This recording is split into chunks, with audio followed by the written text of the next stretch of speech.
Hola chicos, ¿cómo están? Tengan ustedes muy buenos días.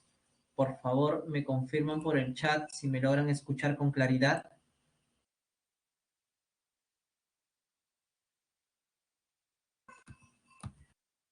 Sí, me confirman por favor. Gracias Sofía. Natalia, muchas gracias. Buenos días chicos, tengan cada uno de ustedes. Espero que se encuentren bien. A ver, vamos a activar un momento la cámara para que puedan visualizar un poco.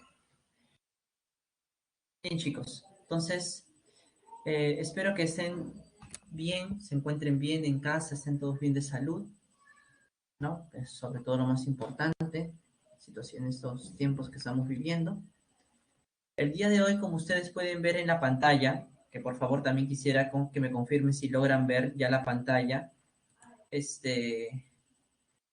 pueden ver ustedes el tema que vamos a trabajar el día de hoy, ¿no? El tema de electroquímica y celdas galvánicas. Muchas gracias, chicos, por sus respuestas en el chat.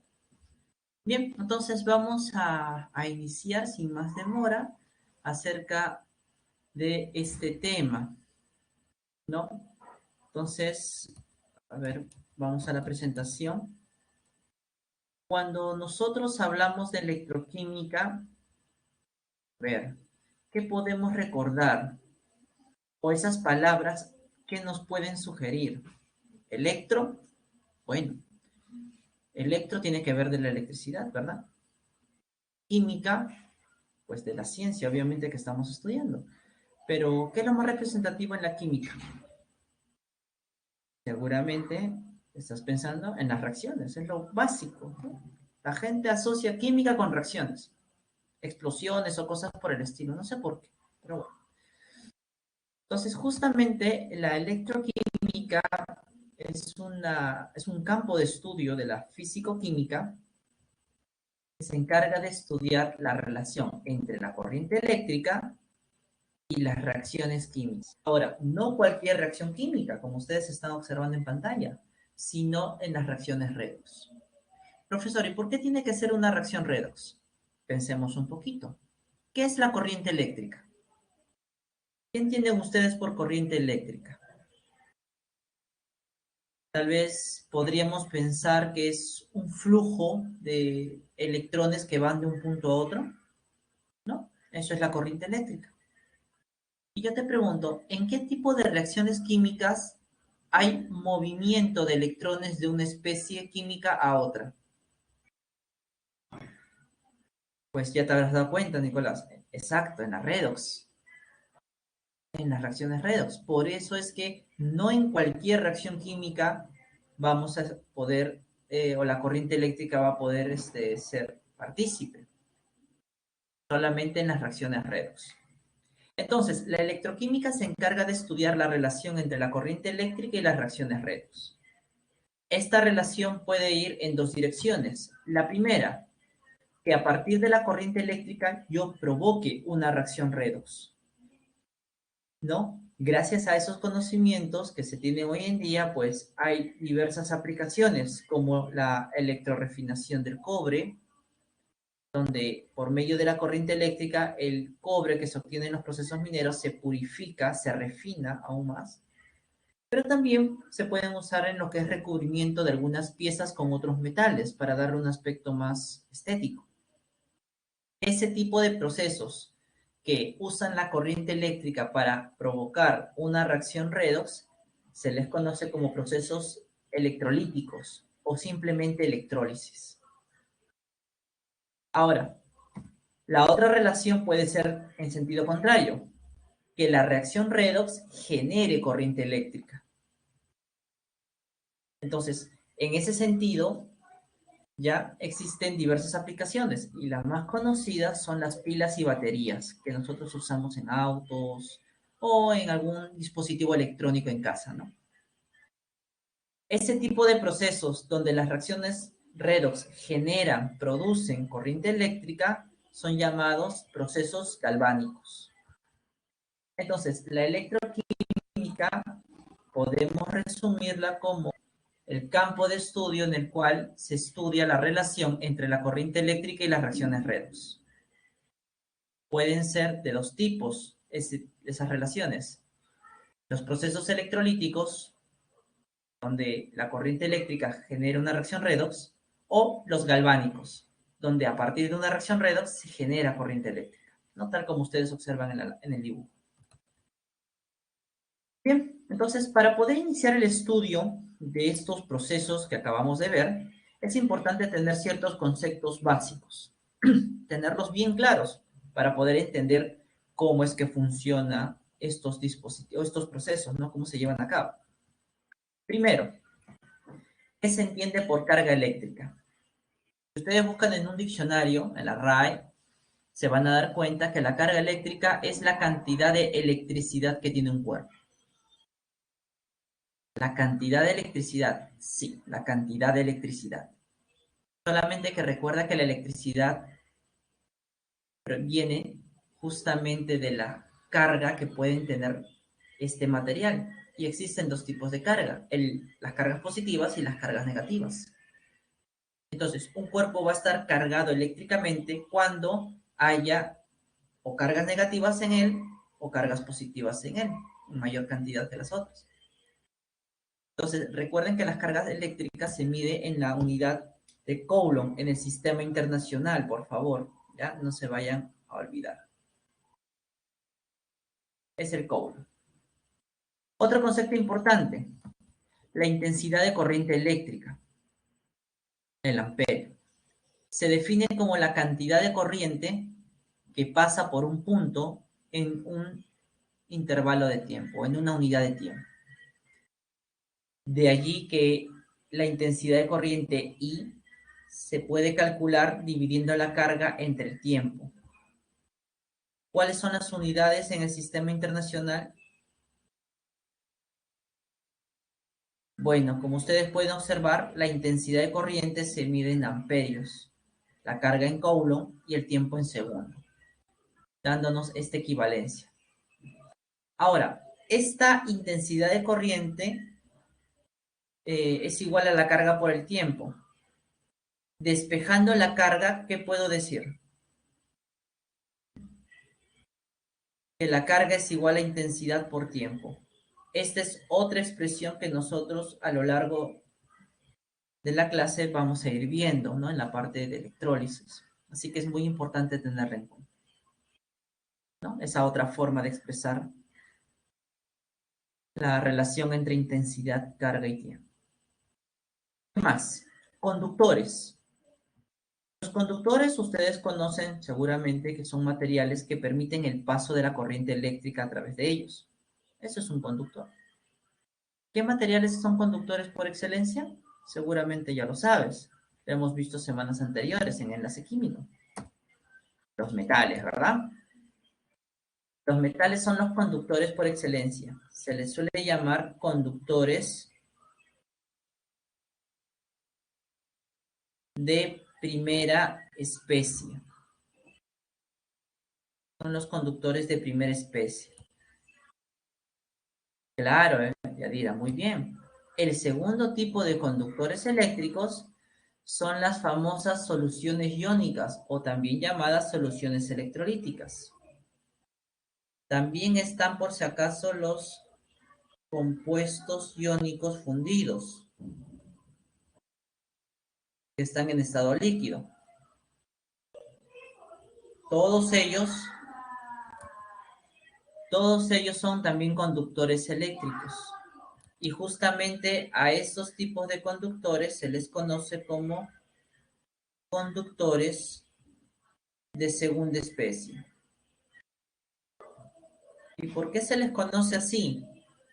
Bueno, si tú sabes, los metales en el estado natural que se encuentra conducen la electricidad.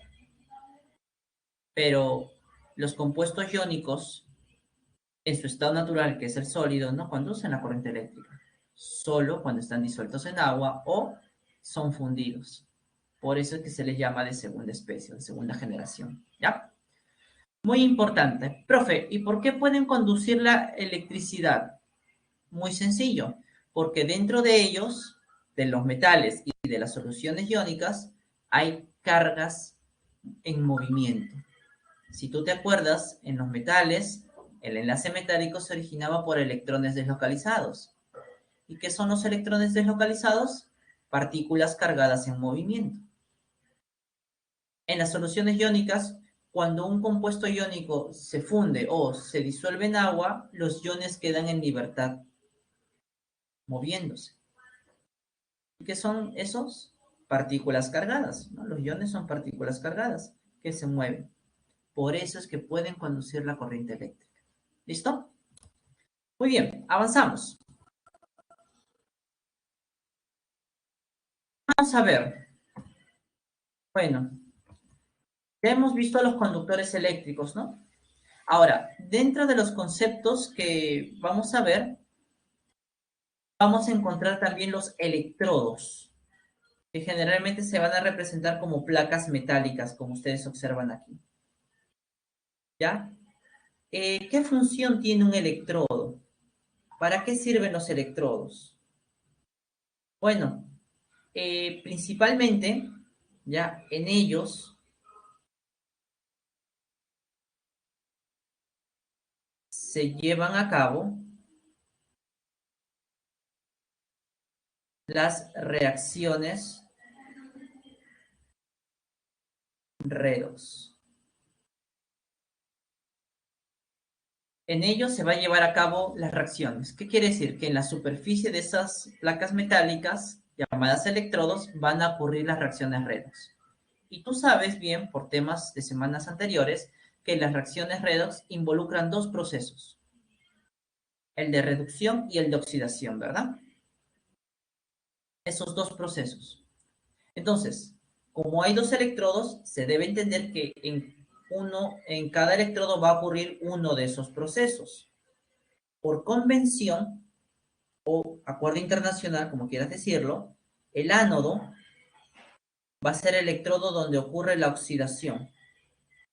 ¿Ya? Se define así. Y el cátodo será el electrodo donde ocurre la reducción. ¿Listo? Esos son los electrodos. Y esa es la función que tienen cada uno de ellos. ¿Correcto? Seguimos. A ver. ¿Qué más? Si tú te das cuenta, el electrolito, que es este de aquí, ¿no? El electrolito está dentro de un recipiente en forma cilíndrica, en este caso, ¿no? Que parece un vaso. Ese recipiente se le suele dar el nombre de celda o cuba electroquímica, ¿no? Entonces, allí es donde se coloca el electrolito y donde también van a estar conectados o van a estar los electrodos, como pueden observar. Entonces, habiendo ya visto algunas ideas generales o algunos términos que vamos a usar a lo largo de esta clase, vamos ahora sí a abordar el primer proceso electroquímico, que es la electrólisis, o también llamado procesos electrolíticos.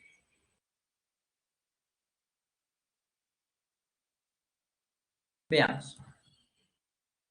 Los procesos electrolíticos, como pueden ver allí, como ya bien les había comentado, son procesos en los que al circular corriente eléctrica sobre las sustancias se produce una reacción redox. Es decir, la reacción química es producida por la acción de la corriente eléctrica. Si no hay corriente eléctrica, no hay reacción redox. Entonces, como esta reacción, para que ocurra, necesita de un agente externo, esta reacción redox se le considera no espontánea. No espontáneo significa que no ocurre de forma natural, sino que necesitas de un agente externo para que pueda ocurrir. Y si ese agente externo es removido, la reacción se detiene. Por ejemplo, aquí vemos la electrólisis del agua. Agua. En este proceso de electrólisis lo que se está haciendo es descomponer el agua en el hidrógeno y oxígeno. Y para eso que utilizan una batería que va a suministrar la corriente eléctrica. Si yo le quito esa batería, la producción de oxígeno y de hidrógeno se detiene. Porque tú sabes bien que el agua de forma natural no se descompone. ¿O sí se descompone? No, ¿verdad? Nadie ha dejado un vaso de agua allí en la mesa de su cocina y ha visto que empieza a burbujear de la nada, ¿no? Es un proceso no espontáneo.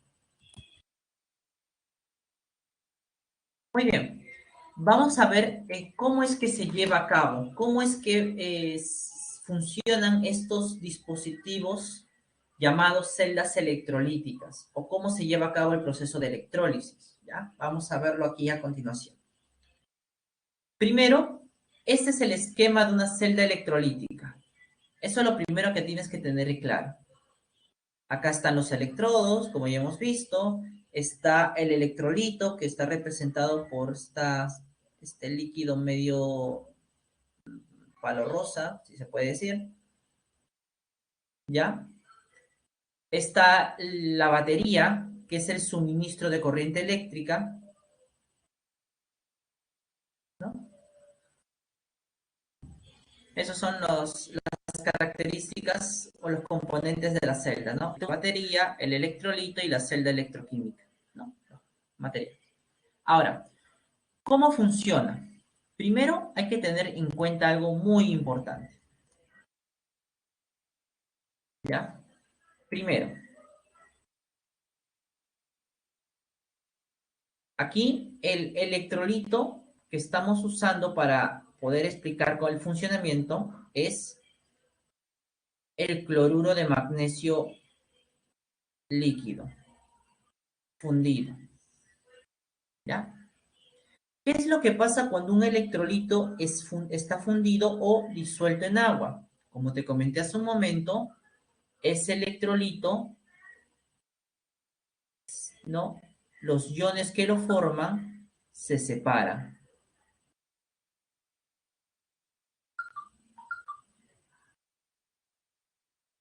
Se separan, ¿no? Los iones. Se separan. Acá está este ion de carga positiva, que tú ya sabes que es el catión, y acá está el otro ion de carga negativa, que tú sabes es el anión. Entonces, ¿qué es lo primero que ocurre en el funcionamiento de una celda electrolítica? Los iones que forman al electrolito son o quedan en libertad, se separan, como tú puedes observar. Segundo, ¿cuál es el segundo paso del funcionamiento? Si tú te das cuenta, los electrodos están conectados a la batería. Y si alguna vez has visto una batería o una pila, tú sabes que esa batería o pila tiene dos polos, uno positivo y uno negativo.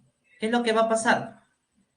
Pues el electrodo que está conectado al polo negativo se polariza de forma negativa. Y el que está conectado al polo positivo se polariza de forma positiva. Entonces, segundo paso, ¿qué es? Los electrodos se polarizan. Ya los electrodos se polarizan.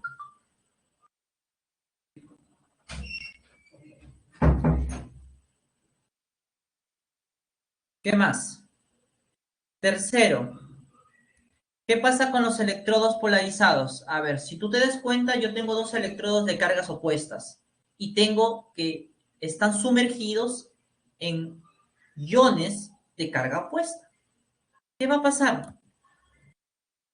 Las cargas opuestas se atraen. Las cargas opuestas se atraen. ¿Qué quiere decir eso? Que los cationes, que son las partículas cargadas positivamente, se van a mover, se van a dirigir, se van a sentir atraídas por el electrodo negativo.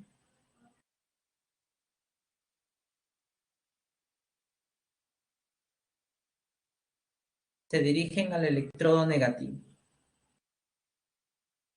Mientras que los aniones, que son las partículas cargadas negativamente, se dirigen al electrodo positivo.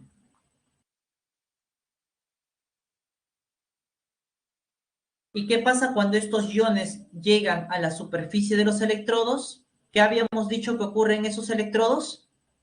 ¿Te acuerdas? Hace un momento lo habíamos visto. ¿Qué ocurre en los electrodos? A ver. Correcto, Johan. Va a ocurrir la reacción de oxidación y de reducción. Exactamente. Eso es lo que va a ocurrir. En el caso del electrodo negativo, este electrodo negativo se conoce con el nombre de cátodo. Y como tú bien sabes, en el cátodo va a ocurrir la reducción. El electrodo positivo, como vemos en la figura, va a ser nuestro ánodo. Y aquí va a ocurrir la oxidación.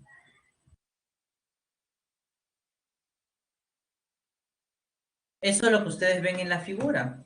Los cationes van al cátodo para reducirse y los aniones van al ánodo para oxidarse.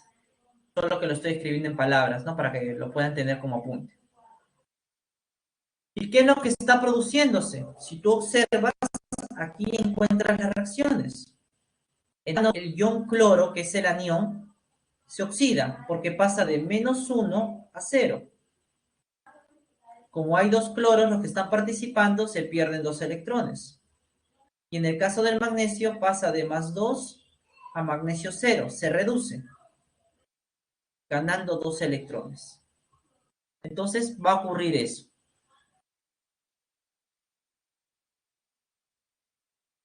¿Listo? Entonces de esa manera ocurren nuestros procesos. De esa manera es como funciona. Muy importante recordar lo siguiente. Muy importante. Los electrones fluyen de un electrodo a otro. Si tú te has dado cuenta, fluyen del ánodo al cátodo. Ya chicos, eso es importante recordar. Los electrodos siempre, los electrones van a fluir siempre del ánodo al cátodo.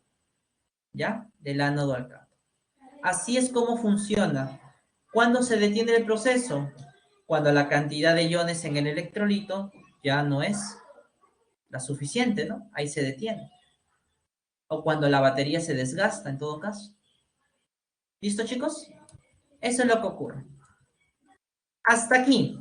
¿Alguna duda o alguna consulta con respecto a lo que he estado exponiendo en estos 20 minutos? En la primera parte. ¿Alguna duda? ¿Todo quedó claro? Sí, por favor, espero sus comentarios en el chat.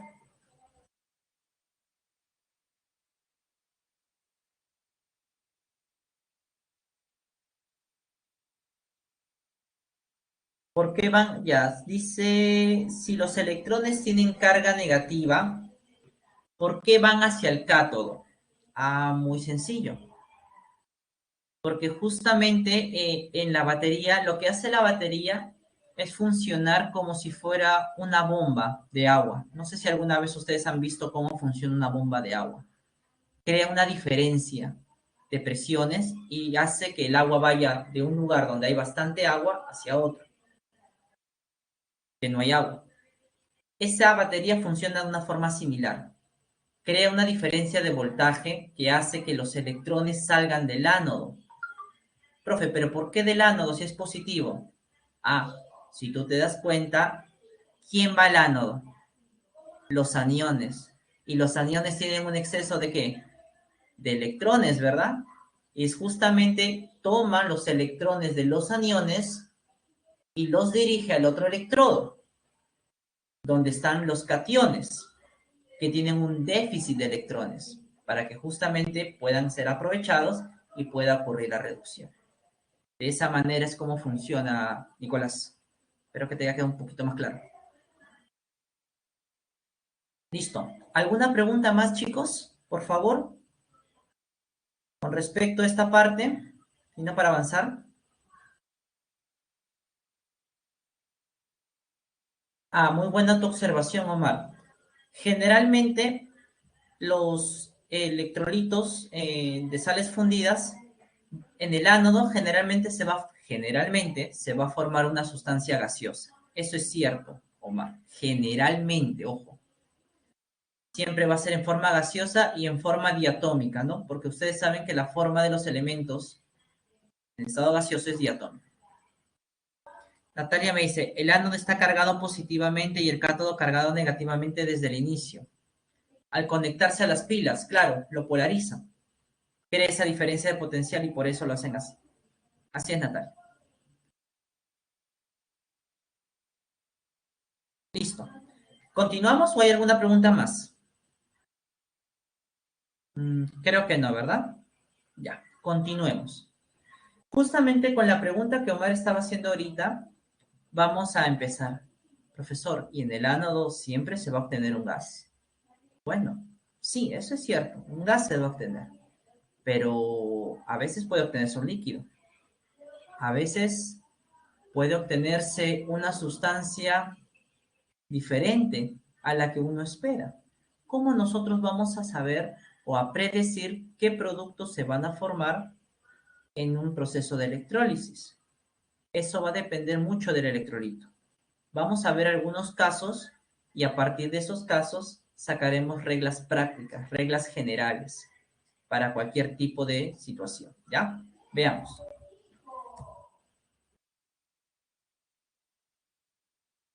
Primero vamos a la cristal fundida, el cloruro de sodio, tal como ustedes lo observan aquí, ¿no?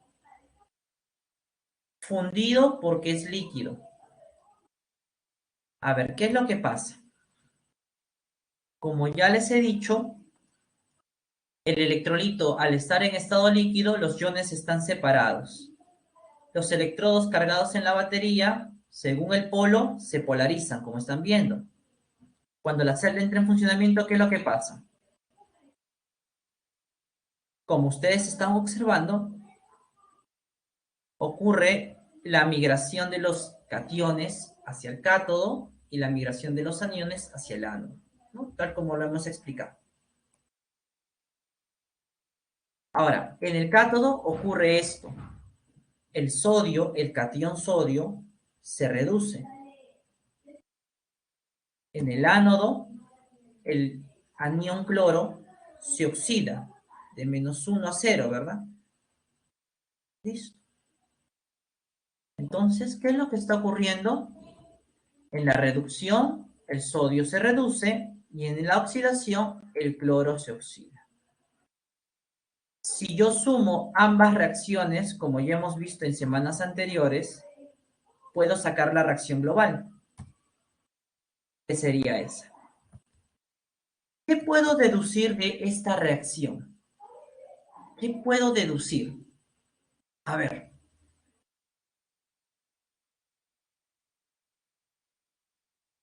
¿Qué puedo deducir?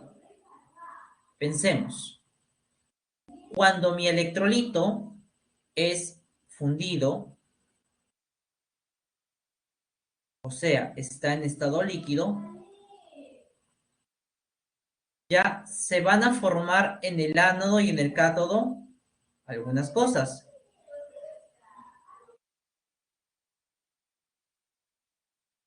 A ver, veamos. Veamos.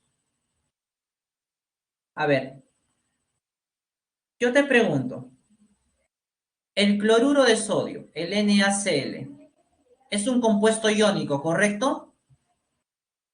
El cloruro de sodio está formado por dos tipos de elementos. ¿Me puedes decir qué tipo de elementos son los que forman al cloruro de sodio? Exacto, Mar. Metal y no metal. Muy buena tu respuesta. El sodio vendría a ser el metal y el cloro vendría a ser el no metal. Pregunta, ¿qué producto se obtuvo en el cátodo? ¿Qué producto se obtuvo en el cátodo? Según la figura que están observando. ¿Qué producto se obtuvo en el cátodo? A ver, díganme ustedes. ¿Qué producto se obtuvo en el cátodo? Correcto, el sodio líquido. Ya, el sodio en general, ¿no? Muy bien, Omar. Muy bien, Johan. Muy bien, Nairo.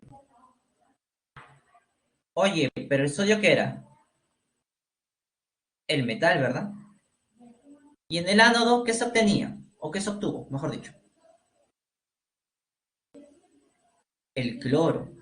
El cloro gaseoso, que es cloro 2, no se olviden, que es el no metal. Entonces, ¿qué puedo deducir? Para un electrolito fundido, en el cátodo, ¿qué se obtiene? El metal que está presente en el electrolito. Y en el caso del ánodo, el no metal que está presente en dicho electrolito. Así de sencillo. Esa es la regla práctica que nosotros podemos usar para poder predecir qué productos se van a obtener, simplemente analizando la composición del electrolito. Veamos un ejemplo. A ver, ejemplo. Yo tengo el KBr fundido. ¿Qué productos debería obtener en el ánodo y en el cátodo? A ver, ¿qué me dicen ustedes? Según la regla general que acabamos de deducir. ¿Qué deberíamos obtener? A ver, escriban sus respuestas.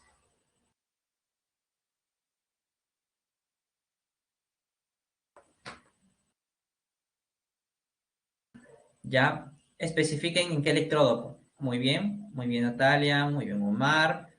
¿Qué más? ¿Qué más? ¿Nadie más? ¿Nadie más se anima a responder? Veamos, entonces, si analizamos el electrolito, el potasio, el bromo es el no metal. Entonces, ¿qué se va a obtener en el electrodo llamado cátodo? El metal, es decir, el potasio. ¿Y qué se va a obtener en el ánodo? El no metal, el bromo. Pero recuerden, los no metales en su estado más estable siempre son diatómicos. ¿Ya? Los no metales en su estado más estable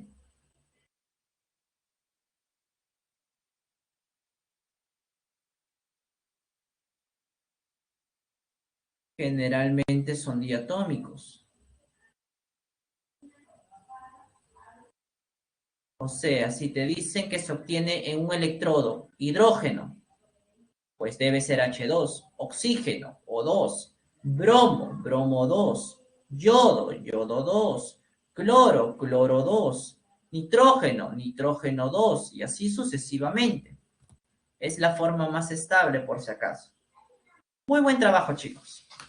Entonces, aquí tenemos la electrólisis de una sal fundida. Veamos la electrólisis ahora de una sal acuosa. ¿Ya? Acuosa. Ahí ese símbolo AC nos indica el acuoso. Recuerden que acuoso significa que el compuesto está disuelto en agua, ¿no? Muy bien. Si observamos, ahora, aparte del electrolito acuoso, aparte de estar el catión, el anión, hay una tercera sustancia, el agua. ¿Qué va a pasar aquí? Va a haber una competencia. ¿Por qué? Porque ahora hay dos sustancias que tienen la posibilidad de reducirse, el sodio y el agua. ¿Cuál se va a reducir? Esto lo vamos a ver en un momento. Por otro lado, en el ánodo hay dos sustancias también que se pueden oxidar. El cloro, el ion cloro y el agua. Como tú puedes darte cuenta, el agua tiene la capacidad de oxidarse y reducirse a la vez. Eso es lo que podemos observar. Pero lo importante es saber cuál es el que se reduce y cuál es el que se oxida. Bueno, si nosotros observamos lo que la figura nos muestra, ¿qué vemos? Burbujas de color blanco o bueno, burbujas blancas y burbujas de color verde. Si son burbujas, están haciendo referencia a qué cosa? A gases, ¿verdad? Experimentalmente eso se puede o se puede observar. ¿Qué quiere decir? En el ánodo se está obteniendo el cloro. Es el gas de color verdoso. Y en el cátodo, ¿qué se obtiene? ¿Qué se reduce en el cátodo? ¿El sodio o el agua? Bueno, experimentalmente nos vamos a dar cuenta que en el cátodo se va a reducir el agua. Y producto de eso, ¿qué va a formar? Oxígeno gaseoso, que viene representado por esas burbujas o esos círculos de color, esos círculos blancos que van subiendo. Eso es lo que se observa experimentalmente.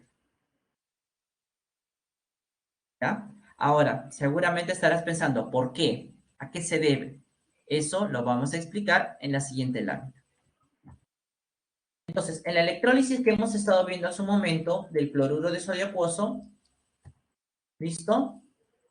Se reduce el agua y se oxida el cloro. Esa es la ecuación de reducción del agua.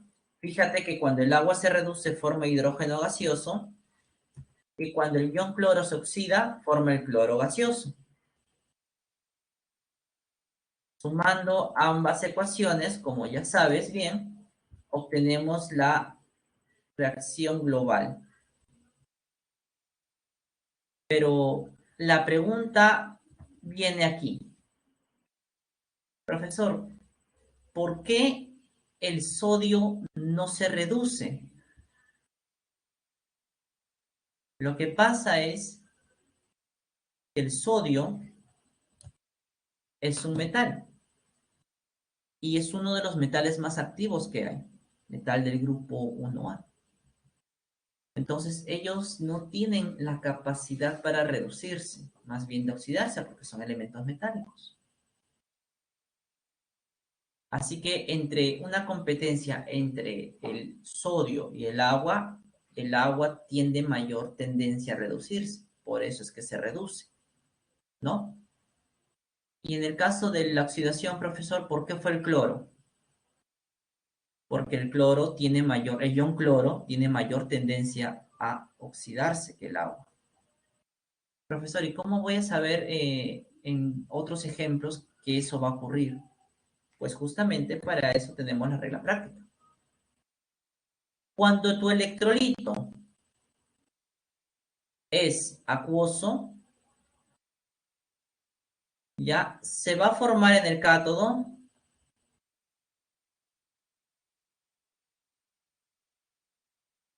y en el ánodo lo siguiente. ¿Ya?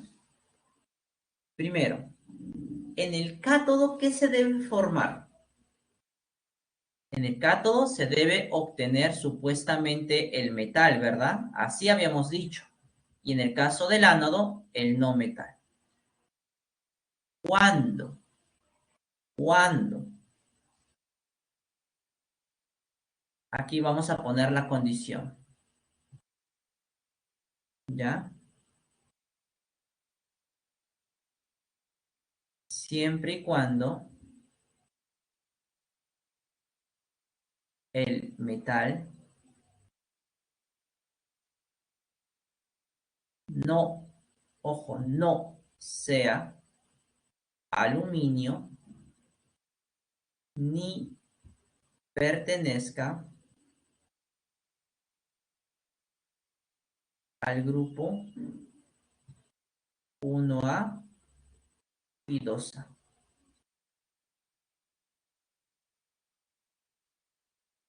1A o 2A, disculpa. 1A o 2A. Entonces, en el cátodo se va a esperar obtener el metal siempre y cuando el metal no sea, ojo, bien claro lo estoy colocando allí, no debe ser aluminio ni del grupo 1A o 2A. Si tú te das cuenta, el metal que se iba a reducir o que estaba compitiendo para reducirse era el sodio. El sodio es del grupo 1A.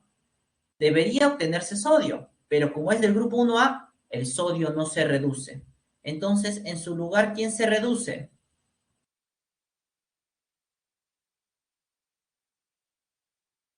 Se reduce el agua. Y producto de la reducción del agua, se obtiene hidrógeno. Eso es importante recordar. Formando hidrógeno gaseoso. ¿Estamos de acuerdo? Eso es lo que ocurre. Formamos hidrógeno gaseoso. En el ánodo se debe obtener el no metal, así habíamos dicho. Siempre y cuando, ¿qué? Siempre y cuando el no metal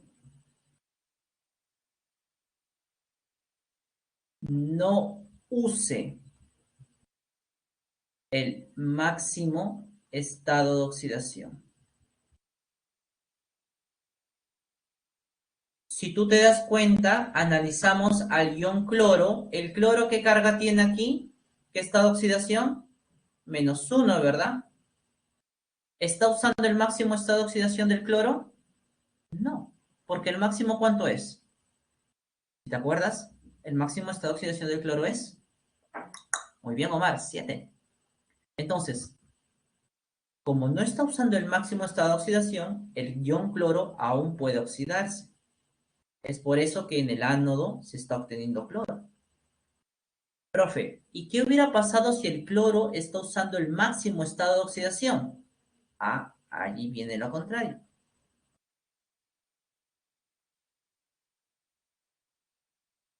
Se oxida el agua.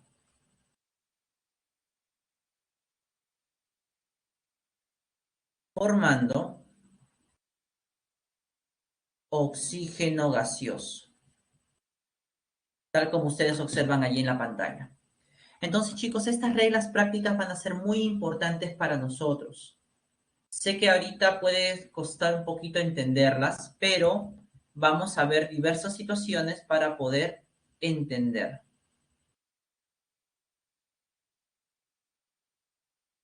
¿Ya? A ver, yo les recomiendo ahorita que si pueden, tómenle una captura de pantalla, copienlo ahí en un papelito aparte para poder seguir practicando con las siguientes situaciones y poder deducir por qué es que se obtienen los productos que se van a obtener. ¿Estamos de acuerdo? A ver, entonces les doy un minuto para que puedan tomar una captura de pantalla, colocarlo en una hoja aparte o escribirlo. Algo rápido nada más. ¿No? Saben que la clase es grabada, así que no hay problema, después lo pueden tomar o copiar con calma. Pero ahorita ténganlo en un borrador porque con eso vamos a trabajar en los siguientes ejemplos. A ver, vamos a dar unos minutos para que puedan copiar. Entonces recuerden, para un electrolito acuoso, en el cátodo debe obtenerse el metal, siempre y cuando este metal no sea el aluminio ni del grupo 1A ni 2A. Si fueran de esos grupos, entonces, en vez de reducirse el metal o de obtenerse el metal, se va a reducir el agua, formando el hidrógeno. En el caso del ánodo, la misma historia. En el ánodo debe obtenerse el no metal, siempre y cuando este no metal no use el máximo estado de oxidación. Si el no metal usa el máximo estado de oxidación, entonces, en lugar de oxidarse ese no metal, se va a oxidar el agua, formando como producto el oxígeno. ¿Listo, chicos? ¿La copiamos? ¿Ya? Vamos a ver el siguiente ejercicio, entonces, ¿ya?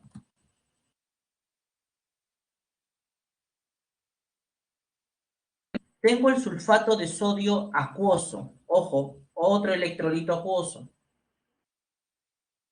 A ver, aquí tengo dos candidatos para reducirse, el sodio y el agua. Y para oxidarse, el sulfato y el agua. Pregunta, ¿quién se reduce? ¿El sodio o el agua? A ver, analicen la regla que hemos visto hace un momento. Muy bien, Yadira, muy bien, Omar. El agua. El agua es el que se va a reducir, el sodio no. Profe, ¿por qué? Porque el sodio es un metal del grupo 1A y él no se reduce en un electrolito acuoso. Buen trabajo. ¿Quién se oxidaría? ¿El azufre o el agua? ¿Quién debería oxidarse? A ver, analicen qué estado de oxidación tiene el azufre en el compuesto, en ese ion sulfato. También me dicen el agua. Correcto, porque si nosotros observamos, en el ion sulfato el azufre utiliza el estado de oxidación 6. Este es el máximo estado de oxidación que tiene el azufre. Por eso el azufre ya no puede oxidarse más. En su lugar, ¿quién se oxida? El agua. Y estas son las reacciones tanto de reducción del agua como de oxidación del agua. Sumando ambas reacciones, como tú ya bien sabes, obtenemos la reacción global. Sencillo, ¿verdad? A ver, seguimos practicando. Aquí, solamente en esta parte nos piden que indiquemos cuál es el producto que se obtiene. Las reacciones, todo eso, no. Solamente que nos digan qué producto se obtiene según el tipo de electrolito. A ver, en la primera, bromuro de calcio líquido, fundido. ¿Qué se obtiene en el ánodo y qué en el cátodo? En ese orden, ¿no? Primero ánodo y luego cátodo. ¿Qué debería obtenerse? A ver, vamos escribiendo respuestas, chicos. Vamos escribiendo las respuestas. Ya, a ver. Broma, dice aquí Camila, Johan, Natalia, Nicolás, Omar, coinciden con la misma respuesta. Como es fundido, el calcio yo sé que es el metal, el bromo el no metal. Entonces, en el cátodo se obtiene, en el ánodo se obtiene el no metal, el bromo 2. Recuerden que es diatómico. Y en el caso del calcio, el metal. Calcio. Buen trabajo, chicos. Ahora, hagamos ese mismo análisis, pero para el electrolito acuoso. El bromuro de calcio acuoso. ¿Cuáles serían los productos? A ver. Igual, primero ánodo y luego cátodo. Bromo y agua, dice Nicolás. Omar, bromo e hidrógeno. Claro, es lo que se obtiene, ¿no? El producto que se obtiene. ¿Ya? A ver, ¿qué más? ¿Qué más? ¿Qué más? Ah, muchachos, revisen la regla práctica. Eso les va a ayudar mucho. Bromo y agua. Bueno, vamos a ver. En el ánodo debería obtenerse el no metal, o sea, el bromo. El bromo, como está usando su estado de oxidación -1, no es el máximo. Por lo tanto, el bromo se oxida. Correcto, buen trabajo. En el cátodo debería obtenerse el metal, pero como este metal es del grupo 2A, no se reduce. ¿Quién se reduce en su lugar? El agua. ¿Y qué forma el agua cuando se reduce? El hidrógeno gaseoso. Entonces ahí a Nicolás, Alejandra, yo les entiendo cuando pusieron el agua. El agua se reduce, está muy bien, pero aquí nos pedían el producto, o sea, ¿qué se obtiene de la reducción del agua? Y eso sería el hidrógeno, ¿ya? Para complementar su respuesta. Pero buen trabajo igual, buen trabajo. Tercero, ¿cuál sería? El cloruro de níquel acuoso. Acuoso. Otra sala acuosa. Primero ánodo y luego cátodo. ¿Cuáles serían sus respuestas? Nicolás nos dice cloriníquel. ¿Qué dice el resto? Omar también dice lo mismo, cloriníquel. A ver, vamos chicos, anímense. Si se equivocan, se equivocaron, no hay ningún problema. Equivóquense aquí, no en el examen. Johan también nos dice lo mismo, al igual que Alejandra. Muy bien, analicemos. En el ánodo se debe obtener el no metal, el cloro. El cloro aquí está usando el estado de oxidación -1. No usa el máximo, por lo tanto, sí se puede oxidar. Listo. En el cátodo debe obtenerse el metal. El níquel no es aluminio y no es ni del 1A ni del 2A. Entonces, este metal sí puede reducirse y se obtendría, como ustedes bien dijeron, níquel. Vamos, tercero o cuarto ya. Sulfato de cobre 2 acuoso, que se obtiene en el ánodo y en el cátodo, en ese orden. A ver. Vamos, muchachos. Porque creo en ti. Vamos. A ver, Johan me dice oxígeno, pero ¿en qué electrodo? A ver, hay que especificar ahí, Johan. Nicolás, oxígeno e hidrógeno. Oxígeno y cobre. Oxígeno y cobre, nos dice Yadira también. A ver, uno más. A ver, uno más. ¿Qué debería obtenerse? Bueno, analicemos. Si es que ya no hay más. En el ánodo debe obtenerse el no metal, el azufre. Pero aquí el azufre en el ion sulfato está usando el estado de oxidación +6, el mayor que tiene. No puede oxidarse. ¿Quién se oxida entonces? El agua. ¿Y qué forma o qué se forma producto de la oxidación del agua? El oxígeno gaseoso. En el cátodo debe obtenerse el metal. Para este electrolito el metal es el cobre. No es aluminio y tampoco es del 1 ni del 2A. Por lo tanto, sí se puede reducir. Y esos serían los productos por allí. ¿Ya? Cuidado. Para el siguiente, nitrato de plata acuoso. Nitrato de plata acuoso. ¿Cuáles serían los estados de oxidación? ¿Cuáles serían los productos? Ánodo y cátodo. En ese mismo orden, ánodo y cátodo. Yadira nos dice oxígeno e hidrógeno. Para el nitrato de plata, estamos hablando ahorita, Yadira. El nitrato de plata, el agenio 3. A ver. Yadira y Nicolás coinciden en respuesta, oxígeno e hidrógeno. Omar coincide en el ánodo, pero en el cátodo dice que es otro, que es plata. ¿Qué dicen los demás? Analicen la plata, ¿dónde está la plata? ¿Es del 1A? ¿Es aluminio? ¿Es del 2A? A ver, analícenlo. O 3, no, pues Johan, no te pases. O 2 nomás podría ser, pero 3 no.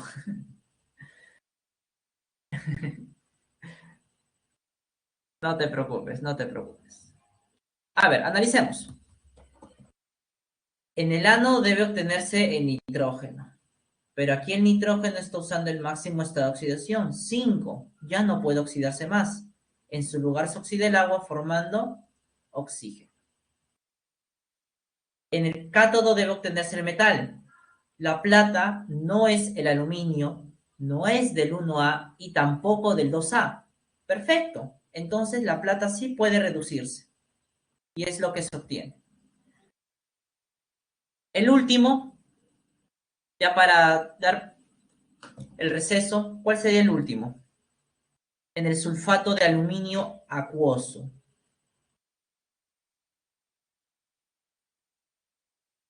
En el sulfato de aluminio acuoso. ¿Cuáles serían sus respuestas? Omar, oxígeno e hidrógeno nos dice.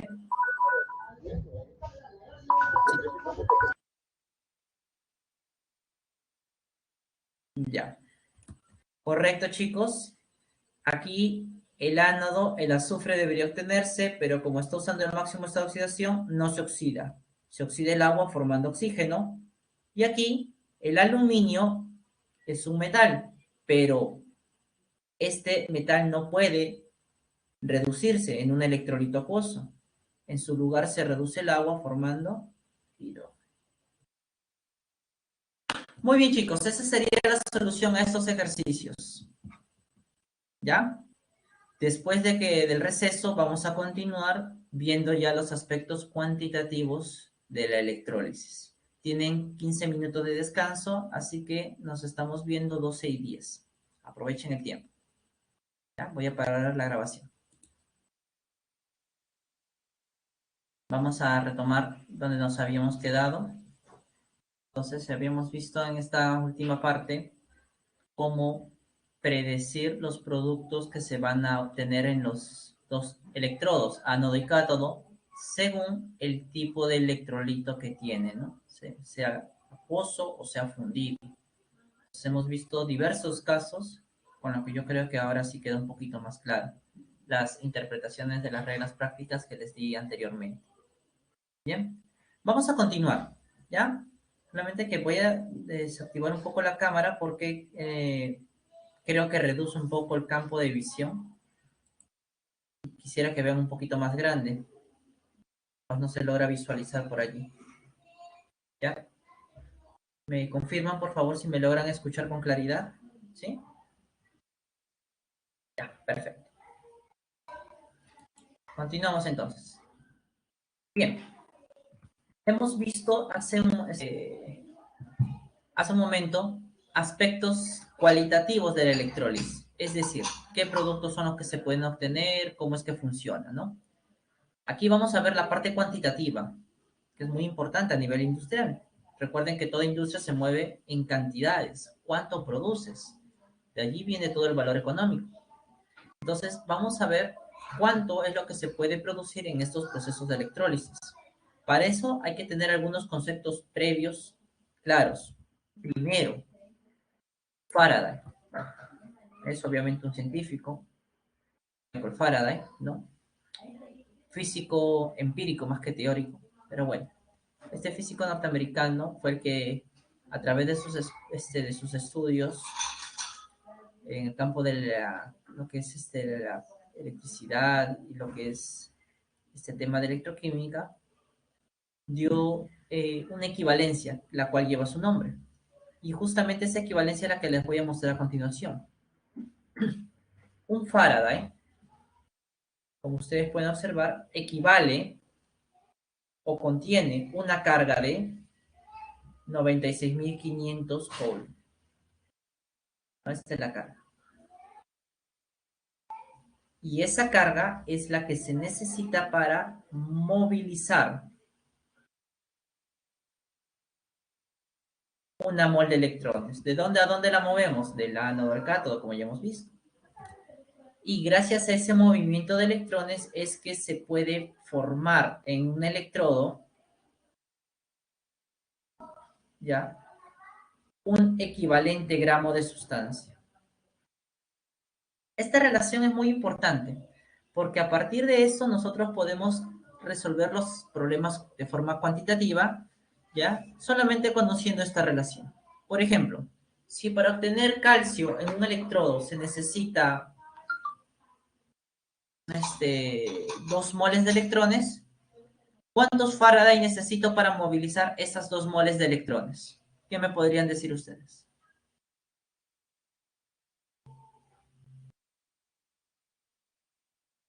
A ver, vuelvo a repetir la pregunta, capaz muy rápido la dije. Si para obtener calcio en una celda electrolítica se requieren de 2 moles de electrones. Si es así, ¿cuántos Faraday son necesarios para movilizar esos 2 electrones? Correcto, chicos, 2 Faraday. Así de sencillo.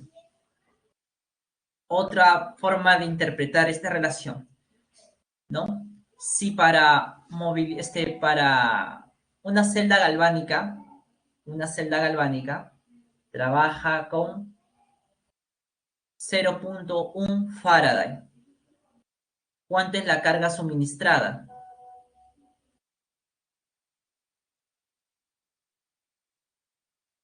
Claro, la décima parte, 9.650, ¿verdad? Muy bien, chicos. Eso es muy importante tener esa relación en mente porque en algunos ejercicios pueden desarrollarse solamente usando eso. Así de sencillo, como ustedes lo acaban de hacer. ¿Ya? Muy bien. Siguiente. Tenemos que recordar lo que es el peso equivalente. Y como ustedes vieron en la semana número 10 con la profesora que me reemplazó, el peso equivalente se halla dividiendo la masa molar, recuerda que esta es la masa molar, dividido entre el parámetro teta. Este parámetro teta, para el caso de una reacción de oxidación o de reducción, tiene que ver con el número de electrones que se ganan o se pierden. Sí, Natalia, no te preocupes, lo vamos a hacer un poquito más adelante. Sí, lo vamos a hacer. ¿Ya? Entonces, el peso equivalente se halla de esa manera. Por ejemplo, yo tengo esta reacción de reducción. El sodio más 1 se transforma en sodio 0. Si yo quiero calcular el peso equivalente del sodio, o sea, de este producto, lo único que necesito es la masa molar del sodio, que es 23, y dividirlo entre el número de electrones ganados en este caso, que es claramente 1. Y de allí saco el peso equivalente. Otro ejemplo. Acá tengo la reacción de oxidación del agua. Un ejemplo.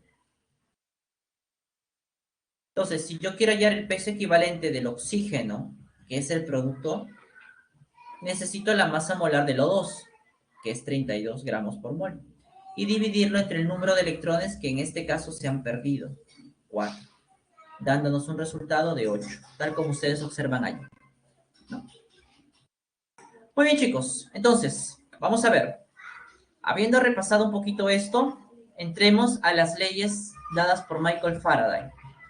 Primera ley, ¿qué nos dice? Que la masa formada, la masa de los productos que se forman en los electrodos es proporcional a la carga eléctrica de trabajo. A partir de ese enunciado, se puede sacar una expresión matemática que vamos a utilizar en los cálculos, que sería estas de aquí. Como ves, la masa es proporcional a la carga. Y esa constante de proporcionalidad sería el peso equivalente del producto entre 96.500 coulombs. Pero como tú recuerdas también, esta expresión, carga es igual a ¿qué? A intensidad por tiempo, ¿verdad? Entonces, en vez de colocar la carga, directamente puedo colocar intensidad por tiempo. Y de allí yo puedo calcular. Recuerden siempre que esta masa que ustedes van a calcular está o va a estar en la unidad de gramos. ¿Ya? Es muy importante. Esa es la primera ley. ¿No? Como ves, muy sencillo. Para poder hallar la masa necesito el peso equivalente, la intensidad y el tiempo. O la carga en su defecto. La segunda ley, ¿qué nos dice? Que cuando yo tengo celdas electrolíticas conectadas en serie, así como ven en la figura, o puede ser una celda sola también, la masa de los productos que se obtienen en los diferentes electrodos son proporcionales al peso equivalente de dichos productos. ¿Qué significa eso? Por ejemplo, la masa que se obtiene en el electrodo 1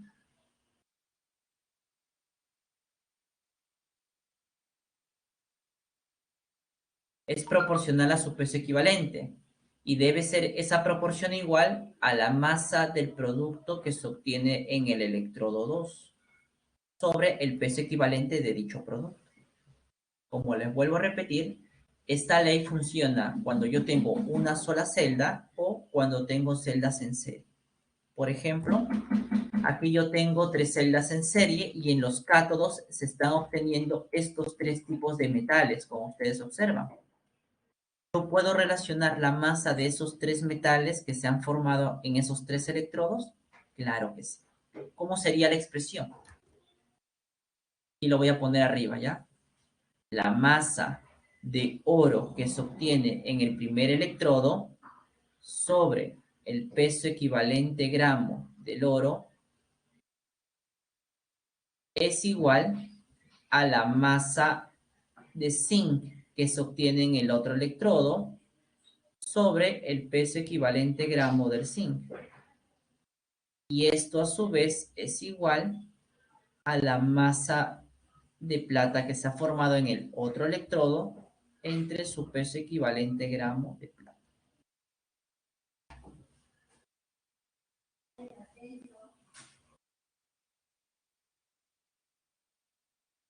Entonces, esa sería una expresión equivalente para estas celdas conectadas en serie. La primera podría ser una expresión también equivalente para un cátodo y un ánodo en una misma celda. Entonces, vamos a ver cómo estas dos leyes las podemos aplicar en una situación en particular, en un ejemplo. Por ejemplo, aquí nos dicen que determinemos, ¿ya?, la masa de potasio y de cloro que se han formado en la electrólisis del KCl, ¿no? Si se ha trabajado durante 100 segundos con una intensidad de corriente de 9,65 amperios. Muy bien. Lo primero que tengo que hacer para poder resolver estos problemas de cantidad es escribir las reacciones de reducción y de oxidación. Tengo que escribirlas. Y tal vez estarás preguntándote, profesor, ¿y cómo voy a hacer eso? Muy sencillo. Tú sabes que en el cátodo, para un electrolito fundido, el metal debe formarse, ¿verdad? Yo te pregunto, el potasio en el KCl, ¿qué estado de oxidación tiene? ¿Qué estado de oxidación tiene el potasio en el KCl? +1. Muy bien, muchachos. Entonces, el potasio se va a oxidar desde +1 hasta formar el potasio 0. ¿Y cuántos electrones debe ganar? De +1 a 0, un electrón. Listo, ya está hecho. Así se arman las semireacciones, por si acaso, ¿eh? Analizando el electrolito. 2. El cloro es el que se va a oxidar, el no metal. El cloro, ¿con qué estado de oxidación trabaja? Claramente vemos que es -1, ¿verdad? Entonces, ese cloro -1 se tiene que transformar en cloro 0. Pero recuerda que la forma estable del cloro es diatómico, cloro 2 debe ser. Entonces, para sacar cuántos electrones debe perder, primero tengo que equilibrar la cantidad de cloros. Acá hay 2, acá hay 1. Luego, cada cloro pierde un electrón, de 1 a 0, un electrón. Pero como son 2 cloros los que están participando, en total se pierden 2 electrones. De esa manera es como saco las reacciones de oxidación y reducción. ¿Listo? Luego, ¿qué tengo que hacer? Bueno, si quiero hallar la masa de alguno de estos productos, voy a usar la primera ley, como tú ya sabes. Masa, en este caso de potasio, es igual al peso equivalente del potasio. ¿Cómo se llama el peso equivalente? Masa molar del producto, que es el potasio. 39. Entre el parámetro teta, que es el número de electrones que en este caso gana el potasio. 1. Multiplicado por la intensidad de corriente y multiplicado por el tiempo que debe estar en segundos. Todo eso sobre 96.500. ¿Cuánto sale ese valor operando? 3,9 gramos. ¿Listo? De esa manera pude hallar la masa de potasio usando la primera ley. Si quiero usar o quiero calcular la masa de cloro, puedo volver a aplicar la primera ley, pero yo voy a aplicar la segunda ley para que vean justamente cómo es que se debe trabajar. La masa de potasio que se obtiene en el cátodo sobre el peso equivalente gramo del potasio debe ser igual a la masa de cloro gaseoso sobre el peso equivalente gramo de dicho cloro, ¿no? Eso es lo que nos dice la segunda ley. Reemplazando datos, masa de potasio en el electrodo, 3,9 gramos. Peso equivalente del potasio, ya sabemos, masa molar entre el parámetro teta. Esto debe ser igual a la masa de cloro 2 sobre su peso equivalente. Masa molar del cloro 2, 71, ¿no? El doble. Entre el número de electrones perdidos en la oxidación del cloro. En este caso, 2. Despejando, ¿cuánto es la masa de cloro 2? 35,5 gramos. ¿Mm? Natalia, no. Como les repetí, como les decía, la segunda ley se puede aplicar para celdas conectadas en serie, pero también para una misma celda. Y lo que relaciono son las masas de los electrodos, ¿no? La masa de los productos que se forman en los electrodos, como acabo de hacerlo ahorita, ¿ya? Puedes aplicarlo también en una celda. Muy bien, chicos, hasta aquí. Hemos visto todo lo relacionado con la parte de electrólisis, porque ya empiezan los procesos galvánicos. No sé si tuvieron ustedes alguna duda con respecto a la parte de los cálculos en electroquímica o en electrólisis. Por favor, por el chat me podrían comentar si es que tuvieran alguna duda. Sí, se entendió cómo se arman las reacciones de oxidación y de reducción. Se entendió cómo se debe aplicar o cómo se reemplazan los valores en la primera y en la segunda ley. Sí, chicos, por favor, a ver si todo está claro, me comentan por el chat para poder continuar con la última parte, que son los procesos galvánicos.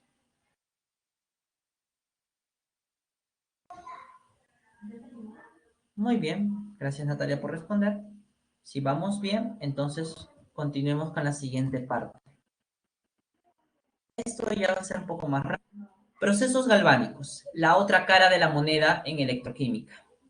Como ya habíamos visto al inicio de esta clase, los procesos galvánicos son aquellos procesos donde la reacción redox genera corriente eléctrica.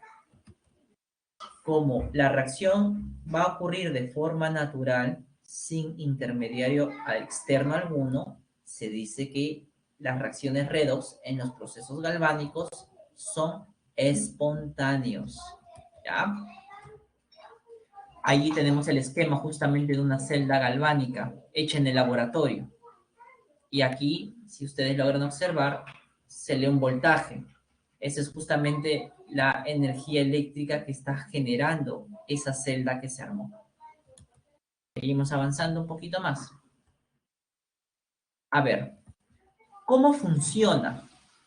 Bueno, antes de ver cómo funciona, primero identifiquemos los elementos que presenta una celda galvánica. Como tú puedes observar, la celda galvánica se divide en dos partes, en dos semiceldas, la del lado izquierdo y la del lado derecho. Ahí está. Ahí está nuestra celda. Tiene sus electrodos. Cada electrodo está sumergido en un electrolito que, como puedes observar, siempre hay una correspondencia. Si el electrodo es de un metal, el electrolito debe contener a dicho metal, tal como estamos viendo aquí. Entonces, están los electrodos, está el electrolito, ¿ya? Vemos los cables conductores y vemos un dispositivo electrónico, en este caso un foco, está puesto ahí, ¿no? El cual vamos a encender con la energía eléctrica que genere la celda. Aparte de eso, Se cierra el circuito con este tubo en forma de U, que se conoce con el nombre de puente salino. ¿Qué función cumple el puente salino? Ya lo voy a explicar un poco más adelante. Esos son los elementos. Cuando el sistema es armado, el foco empieza a o enciende, porque se está generando corriente eléctrica. Pero ¿qué es lo que está pasando? Veamos. Primero, al inicio estaban así, ¿correcto? Cuando se pone en funcionamiento la celda, miren lo que ocurre. Vemos que a medida que avanza el tiempo, ¿qué le pasa al electrodo de cobre y al electrodo de zinc? ¿Qué le pasó al electrodo de cobre? Antes era así, ahora vemos que a medida que pasa el tiempo, el electrodo de cobre gana masa y el electrodo de zinc pierde más. Eso es lo que se está observando, ¿verdad?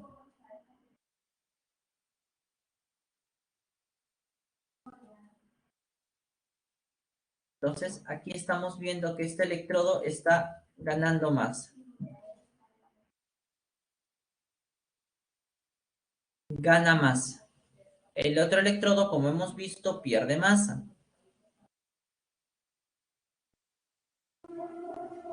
¿Por qué gana masa? Porque los iones cobre que están en la solución se adhieren o se depositan, como dice, en el electrodo. ¿Y por qué en el zinc se pierde masa? Porque el átomo de zinc que está aquí va a perder electrones y va a pasar a la solución. Entonces, ¿qué estamos observando? De forma experimental, nosotros podemos darnos cuenta que en este electrodo que está ganando masa, para que el cobre 2 se transforme en cobre 0, tiene que ocurrir un proceso de reducción. Quiere decir, señores, que el cobre es el cátodo. Mientras que en el ánodo, al perderse masa, vemos que pasa de zinc 0 a zinc más 2. Está actuando como ánodo. Eso es lo que sucede con los electrodos. ¿Cuáles son esas semirreacciones? Pues ahí las tenemos. El cobre más 2 se transforma en cobre 0 y gana 2 electrones.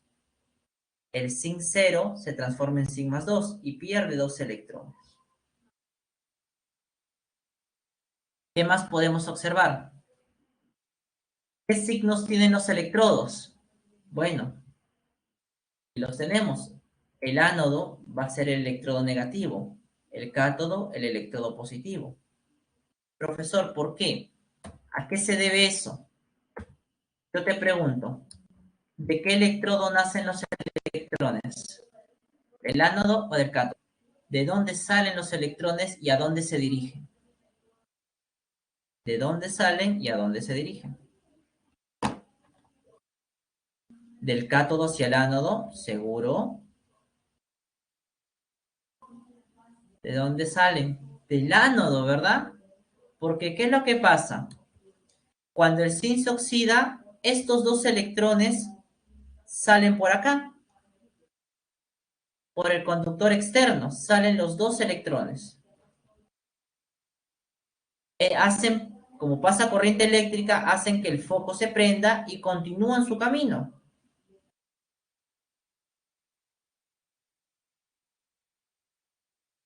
Como tú puedes observar, los electrones nacen en el ánodo, salen de allí. Entonces, por eso se le da la carga negativa. Y el otro electrodo sería el de carga positiva, ¿ya? Por eso es que cambia los signos de los electrodos en la celda galvánica, ¿ya? Por el origen de dónde están saliendo los electrones. Entonces, cuando todo ese sistema está en funcionamiento, como has visto, se va a ir perdiendo más en los electrodos porque van ocurriendo la oxidación en el zinc, en el caso del cobre, aumenta la masa porque ocurre el proceso de reducción. Esa oxidación y esa reducción hacen que los electrones se muevan por un cable externo haciendo que pueda encender un dispositivo electrónico, en este caso un foco. De esa manera es como funciona.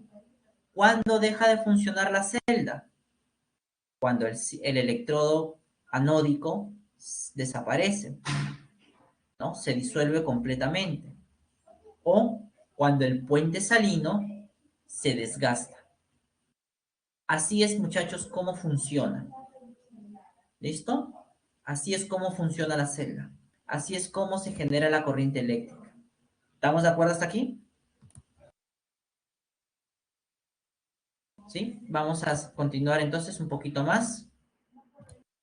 Aquí tenemos la misma celda, solamente que la estamos analizando desde el punto de vista atómico, para que puedas tener un grado de entendimiento mucho mayor del fenómeno. Acá está el puente salino igualito. ¿Qué es lo que pasa? El ánodo, ya sabemos que es el electrodo que pierde masa. ¿Por qué pierde masa? Acá lo estamos viendo.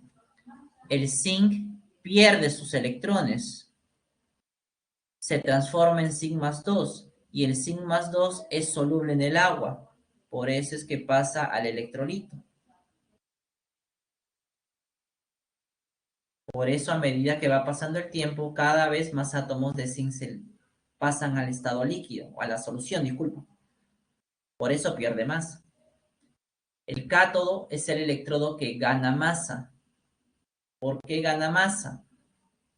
Porque como observamos, los electrones que salen del ánodo se dirigen al cátodo. Y cuando un ion cobre que está en la solución entra en contacto en la superficie, capta esos electrones y se adhiere. Y eso ocurre con varios iones cobre. Poco a poco se adhieren a la superficie, haciendo que gane masa, pasando del estado acuoso al sólido, como estamos observando aquí. Profe, ¿y el puente salino qué función cumple? Bueno, como te comenté hace un momento, el puente salino va a cumplir dos funciones. La primera es cerrar el circuito. Es un circuito eléctrico. Tú sabes que debe estar cerrado para que pueda pasar la corriente eléctrica. Se cierra. Y número dos, observa lo siguiente. A medida que avanza el tiempo, varias cargas positivas, varios iones zinc pasan a la solución. Aumenta. Entonces, el puente salino, para evitar que haya un exceso de cargas positivas, entrega cargas negativas. ¿De dónde las saca esas cargas negativas? Pues justamente este tubo de vidrio en forma de U, en su interior tiene una solución electrolítica que tiene cationes y aniones, como en este caso el KCl. De allí pasa, ¿no? Por unos tapones, como observas aquí. Y de esa manera equilibra la carga en la semicelda anódica. Por el otro lado, si tú observas, a medida que avanza el tiempo, en la solución disminuye la cantidad de cargas positivas. ¿Qué hace el puente salino? Aporta las cargas positivas que sean necesarias para mantenerlas en equilibrio. En conclusión, entonces, ¿qué hace el puente salino? Equilibra cargas en cada semicelda. Eso es lo que hace el puente salino, chicos, ¿ya? Y es importante tenerlo en cuenta. De allí nos pueden sacar preguntas. Bien. Una vez más hemos visto cómo funciona. Esta es la reacción global. ¿Listo? Y justamente la celda galvánica que nosotros hemos visto hace un momento, la podemos representar de una forma más abreviada, usando el diagrama de celda. ¿Y cómo se representa una celda galvánica usando este diagrama? Aquí lo tienes, para la celda que hemos hecho. Tú te das cuenta, este diagrama de celda siempre va a tener en la parte central dos barras oblicuas. que representan el puente salino. Todo lo que esté al lado izquierdo de estas dos barras oblicuas va a representar la semicelda anódica. Y todo lo que esté del lado derecho va a representar la semicelda catódica, ¿no? Y si tú te das cuenta, las semiceldas estaban formadas por el electrolito y por el electrodo, ¿verdad? Bueno, en los extremos se van a colocar siempre los electrodos, que como ves están en estado sólido. Y separado por una barra oblicua, en la parte central van a estar presentes, ¿qué cosa? Los electrolitos, tal como aquí te voy a poner.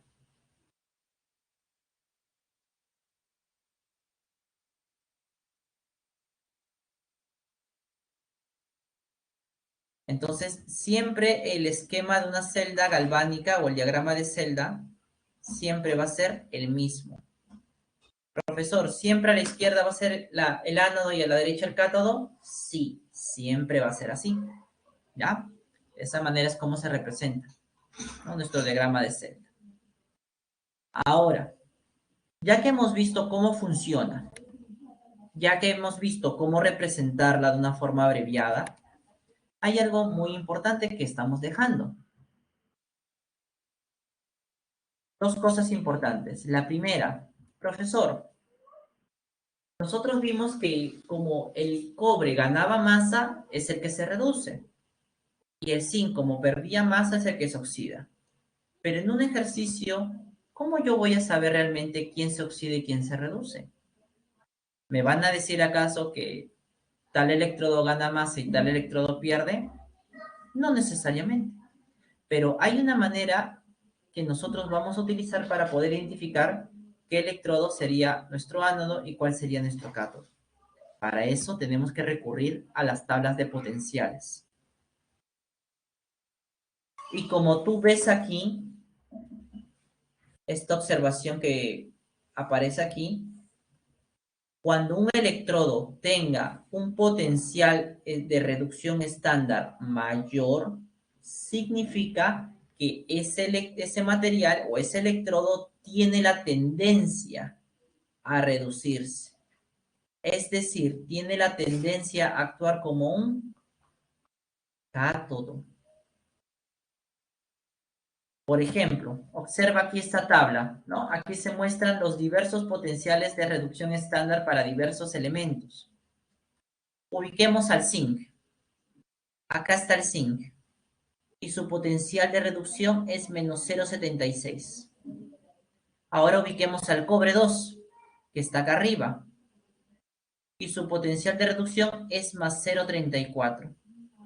Yo te pregunto, ¿quién tiene mayor potencial? ¿O cuál de los dos tiene mayor potencial? ¿El cobre o el zinc? ¿Tú qué dices? A ver, ¿quién tiene mayor potencial? El cobre, porque tiene un valor positivo, mientras que el zinc tiene un valor negativo. Por eso es que el cobre se reduce y el zinc se oxida. De esa manera lo podemos identificar. Profesor, ¿y la tabla me la van a dar de dato? Pues obviamente toda la tabla no. Te darán los potenciales de los electrodos que te estén preguntando para que tú puedas hacer la comparación. ¿Listo? Entonces eso es muy importante también recordar. Fuerza electromotriz. Si tú te das cuenta, los electrones huyen del ánodo al cátodo, tal como hemos mencionado. La pregunta sería, ¿por qué? ¿Qué hace que esos electrones se muevan? Pues justamente la diferencia de potenciales eléctricos que hay en cada uno de ellos.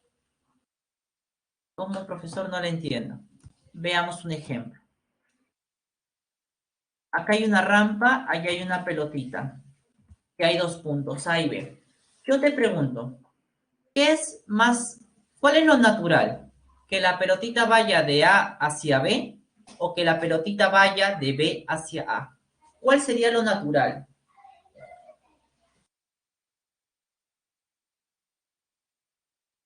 Correcto, Nicolás. Lo correcto sería que la pelotita vaya de A hacia B. ¿Por qué? Porque en A, como tú bien sabes por el curso de física, hay un mayor potencial, mayor energía potencial.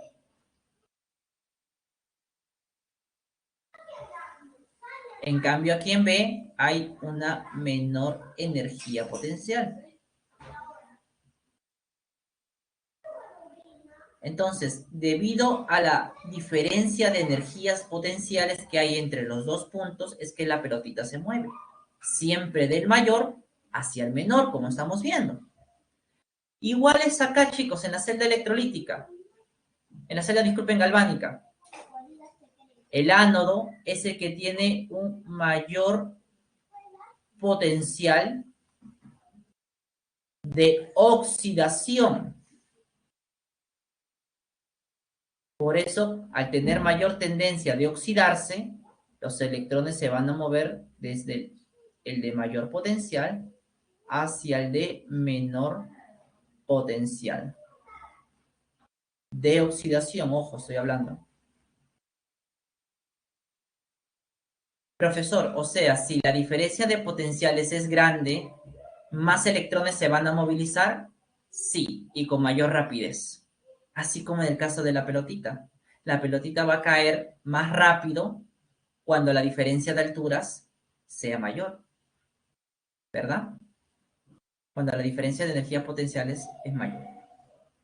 Esa es la que se conoce como fuerza electromotriz. Justamente, Nicolás, justamente, ese potencial de oxidación o el de reducción se miden en voltios. Es la unidad de la energía potencial eléctrica, voltios. En el caso de la otra energía potencial que está en la rampa se mide en joule, pero el potencial eléctrico se mide en voltios. Por eso es que asociado a este tema o a esto llamado fuerza electromotriz viene lo que es el famoso potencial de celda, que es lo que vamos a ver en la siguiente lámina.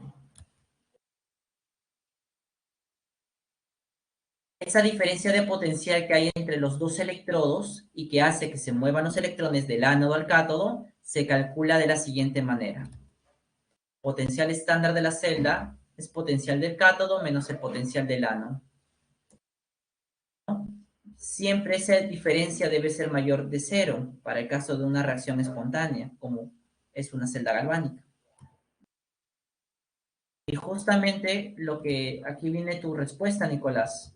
Esa diferencia potencial se mide en voltios. Quiere decir que el potencial de reducción de cada electrodo debe ser expresado en voltios. Por ejemplo, veamos este caso, nuestra celda galvánica de cobre y zinc. Si queremos calcular el potencial de celda, solamente necesito restar los potenciales del cobre y del zinc. Aquí los tengo, entonces los restamos y nos da un valor positivo de 110 voltios. ¿Qué quiere decir esos 110 voltios? Que el voltaje o la diferencia de potencial o la fuerza electromotriz que entrega esta celda es de 1,10 voltios. Y esos 1,10 voltios pueden ser usados para poder encender algún tipo de dispositivo electrónico. Por ejemplo, aquí tenemos un ejemplo.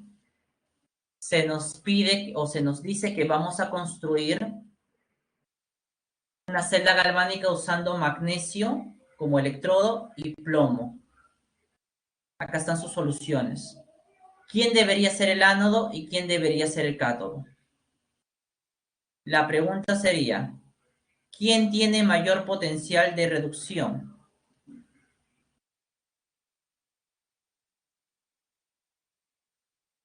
¿Cuál sería su respuesta, chicos? ¿Quién de los dos tiene mayor potencial de reducción? El plomo. Entonces, el plomo viene a ser el cátodo. Entonces, el magnesio, que es el de menor, es el ánodo. ¿Listo? Te piden el potencial estándar de la celda. Muy bien. El potencial estándar es potencial estándar de reducción del cátodo menos el potencial estándar de reducción del ánodo. Como el cátodo es el plomo, sería 0,13 voltios menos el del ánodo, que es el magnesio, menos 2,37 voltios, dándonos un potencial estándar de celda igual a 2,50 voltios, si es que no me falla el cálculo. Y como se han dado cuenta, positivo. Bien, chicos, de esa manera es como nosotros vamos a trabajar en los cálculos, con respecto a la parte de cálculos, para una celda galvánica, ¿no? Simplemente identificar quién es el cátodo, quién el ánodo, y con los potenciales que el problema nos da de dato, hacemos la resta y calculamos dicho potencial. Y listo, chicos, se acabó. No sé si tendrán alguna duda, alguna pregunta, o pasamos ya a ver los ejercicios de la clase. ¿Tú qué dices? ¿Vemos los ejercicios o no? ¿Vamos directo? Ya, listo. Si no hay preguntas, vamos directo entonces.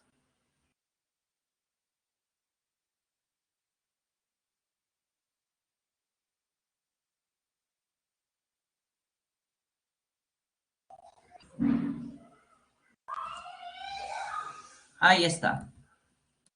Por favor, me confirman si logran ver los ejercicios. Se logra ver, ¿no? Muy bien. Pregunta number one, chicos. ¿Cuál es la clave? ¿Cuál es la clave en la pregunta número uno? Bingo, José. Ya empezaste, ya empezaste, ya. Correcto. Con respecto a la electroquímica, te piden el valor de verdad. Involucra todo tipo de reacciones químicas. Falso. No es cualquier reacción química, solo reacciones redox. 2. La unidad de carga eléctrica es Coulomb. Correcto. Las soluciones acuosas son conductores de primera especie. Falso. Son de segunda especie. Recuerden que los de primera especie son los metales. Y como dijo por ahí Omar, la clave bingo hot. La B. 2. ¿Cuál es la clave? A ver, chicos, ¿qué clave han marcado en la pregunta número 2? A ver, ¿qué clave tienen para la 2? Con respecto a los procesos electroquímicos, es decir, galvánicos y electrolíticos. Por allí me dicen que es la D. Duracell, ahí está. No, bueno, vamos a ver, vamos a ver. ¿Ya? Vamos a ver. Con respecto a los procesos electroquímicos en general, ¿en ambos se llevan a cabo semirreacciones de oxidación y reducción? Correcto. En los galvánicos se producen reacciones redox espontáneas. Correcto. ¿Hace uso de dos electrodos, ánodo y cátodo? Correcto. En los electrolíticos se usan puente salino. Aquí está el error. Porque el puente salino solo se utiliza en procesos galvánicos, como bien dijo Omar. Clave 2, Débora o Duracell, como quieran decirlo. 3. Con respecto a la electrólisis del cloruro de magnesio fundido. Ojo, cloruro de magnesio fundido. ¿Qué clave sería correcta? A ver. ¿Cuál sería la clave? Si es que ya han avanzado hasta allí. En la 3. Nicolás nos dice la B. ¿Alguien más? Veamos si es cierto entonces. Andrea apoya. Correcto, es B. Vamos a ver. Primero tengo mi electrolito, el cloruro. Listo. 1. Los iones magnesio se oxidan y se dirigen al cátodo. A ver, señores. El magnesio, como ya sabemos, es el metal. Y este metal debe dirigirse al cátodo. ¿Qué le ocurre al magnesio? Pasa de magnesio más 2 a magnesio 0. Pero, señores, no se oxida, se reduce. Por lo tanto, el primer enunciado es falso. Se reduce. Segundo enunciado. El producto de la reducción es cloro molecular. Estamos viendo que no, falso. El producto de la reducción es el magnesio metálico. Bueno. 3. Se transfieren 2 moles de electrones por cada mol de magnesio. 2 moles de electrones por 1 mol de magnesio. Eso es correcto.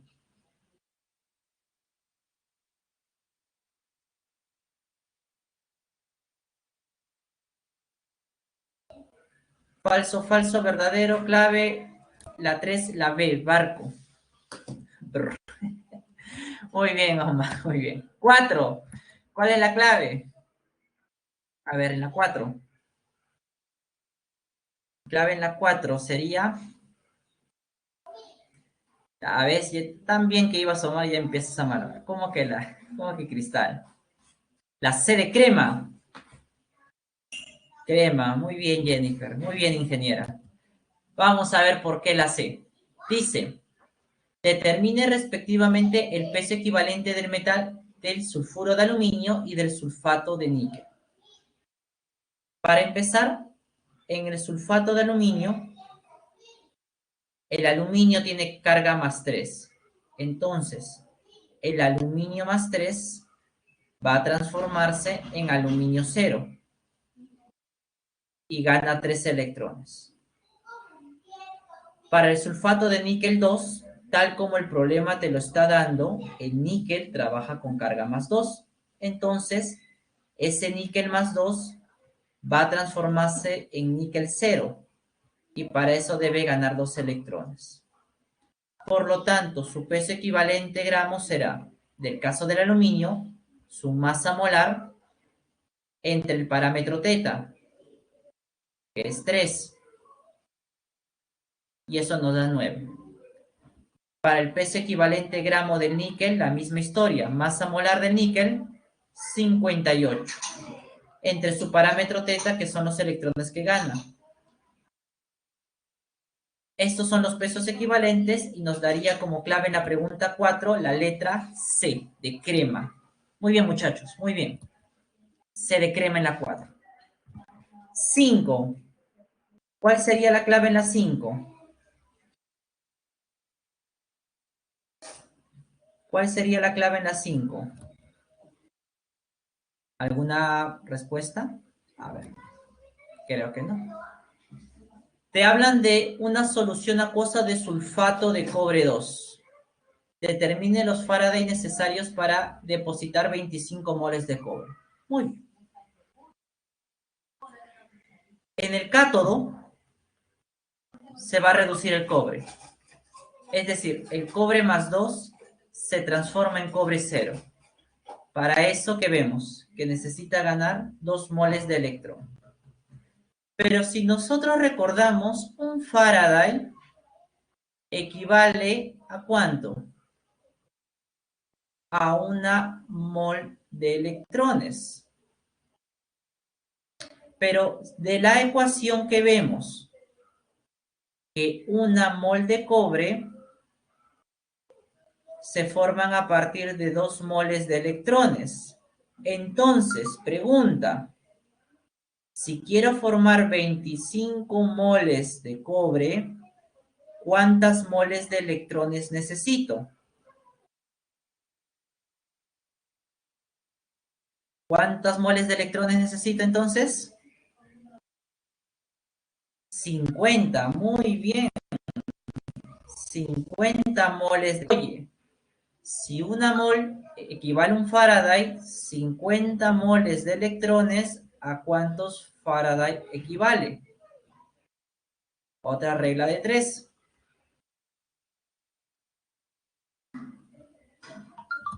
Y la respuesta sería 50 Faraday. Clave, China o cremita, la chinita. Muy bien, chicos, 5C. ¿Sabes? Sencillito nomás. 6. ¿Ya? Aquí nos da un problema que el enunciado se va a usar para las preguntas 6, 7 y 8. En esta pregunta número 6 nos hablan que se va a recubrir una pistola con níquel. Para eso se utiliza una solución acuosa de sulfato de níquel. Niqueloso, níquel 2. Te dicen en qué electrodo debes colocar la pistola y cuál sustancia se oxida en el otro electrodo. A ver, señores, para el sulfato de níquel acuoso, ¿qué productos se debe obtener en el cátodo y en el ánodo? ¿Qué productos se obtienen en el ánodo y en el cátodo? A ver, esto ya lo hemos hecho anteriormente en otros ejercicios, ¿no? A ver, quiero sus respuestas, chicos. ¿Qué electrodos se están usando? ¿O qué productos se obtienen? Disculpen. Níquel y oxígeno, correcto. En el cátodo, el níquel, porque no es aluminio ni del 1 ni del 2A. Y en este caso, como el azufre usa el estado máximo, no se oxida. En su lugar se oxida el agua formando oxígeno. Muy bien, señores. Entonces, si yo quiero recubrir la pistola con níquel, ¿en qué electrodo lo debo colocar?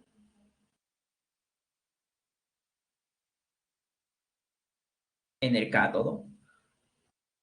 Entonces la pistola se coloca en el cátodo, porque en el cátodo, como estás observando, se va a depositar el níquel. Clave en la pregunta 6 sería cremita. Gato. Muy bien, seguimos. 7. Te piden la masa de níquel que se deposita sobre la pistola. Si por la celda ha circulado esta cantidad de corriente y este tiempo. Muy bien. Aquí vamos a aplicar primera ley. Entonces, ¿cuál sería la clave?